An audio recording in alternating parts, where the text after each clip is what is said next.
ஒவ்வொரு ராசிக்கும் உரிய நவரத்னம், அதற்கு மாற்றாக அணியக்கூடிய உபரத்னம், இதை இந்த பதிவில் சொல்ல போகிறேன். ஐந்தாவதாக இருக்கக்கூடியது சிம்ம ராசி. இந்த சிம்ம ராசிக்கான நவரத்தினக்கல் மாணிக்கம்.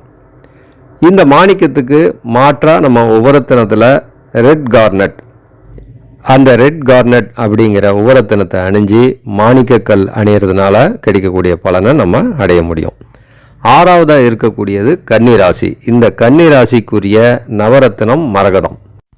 மரகதக்கல் அணியிறப்போ நமக்கு கிடைக்கக்கூடிய பலனை கொடுக்கக்கூடிய உபரத்தினம் பெரிடாட்.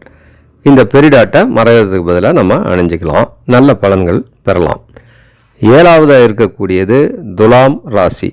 இந்த துலாம் ராசிக்கான நவரத்தினம் வைரம். இந்த வைரத்துக்கு பதிலாக நம்ம அணியக்கூடிய உபரத்தினம் வெள்ளை ஜிர்கான்.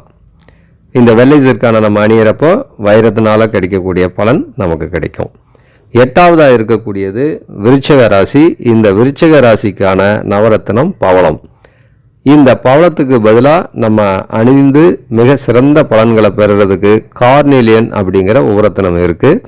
இந்த கார்னேலியன் கல்லை நம்ம அணிஞ்சு விருச்சிக ராசிக்காரங்க நல்ல ஒரு பலன் பெற முடியும்.